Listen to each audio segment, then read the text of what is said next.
everyone, welcome back to my channel. I hope you're all doing well out there. I just got home from seeing the movie Obsession.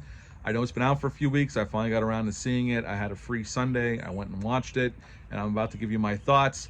It's a very exciting time. We have two lower budgeted horror films in the market that are doing extremely well. Matter of fact, this has been a pretty damn good year for horror in general at the box office. And horror usually is reliable to give the studios that influx of cash they may need on a bigger budgeted film that doesn't quite make as much, which we have quite a few of those at the box office right now. Looking at you, Mandalorian movie, kind of not doing very well at the box office. Yeah, I know people have seen it. Most of them have liked it. A few have not. I wanted to see it for myself, see what all the hype's about. I know a lot of hype's online about this film.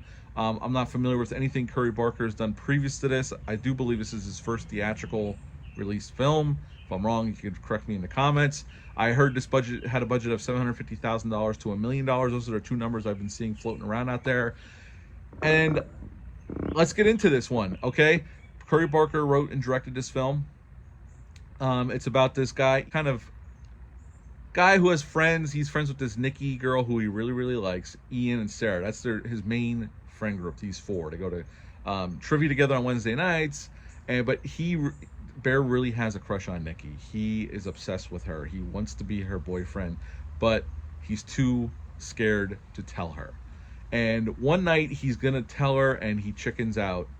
But he buys her this trinket at this mysticism store with, kind of place with crystals and all that stuff. And he sees this box, and it has like a trinket inside. And if you break it in half, you can make a wish and it'll come true. That's what they're telling you. And he buys it for Nikki, but he never gives it to her. And he has a moment to tell Nikki that he likes her. She even asks him, "Do you like me?" And he totally goes, "No, I like that you're my friend." So he kind of totally chickens out. And in a moment of frustration with himself, he breaks this trinket and makes a wish that Nikki will love him more than anything on the planet Earth. And that's when things go. At first, it seems good. We see like a montage of the relationship. They're making love. They're having dinner. They're having laughs. And then Nikki starts getting crazier and crazier and doing crazy shit that's freaking Bear out. But he won't go to his friends at first until eventually it's too late. Things are in motion that he cannot undo.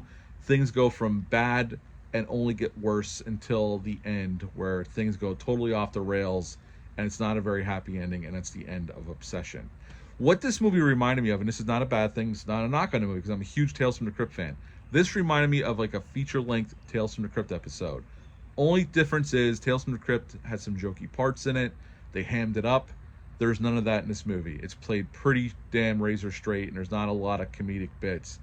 And you feel bad for Nikki because she's just deteriorating. Every day it gets worse and worse and worse. She's doing crazier shit, acting insane.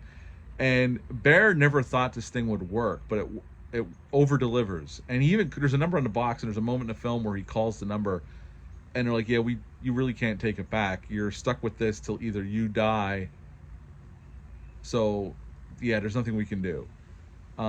There's no complaint form you can, you can't take the wish back. Nothing like that."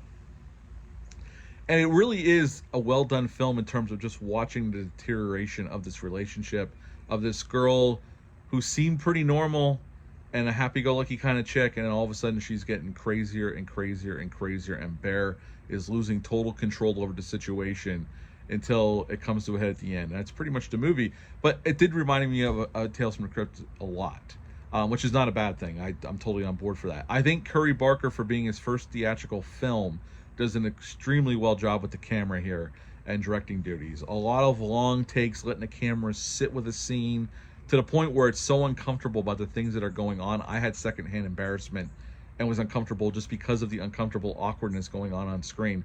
And that's good. Good job, Curry Barker. Great job. I think he does a really nice job here with the shot selection, the long takes. It reminded me very John Carpenter-esque in that, because John Carpenter loves his long takes and just let the camera sit with a scene, and he very much does that here.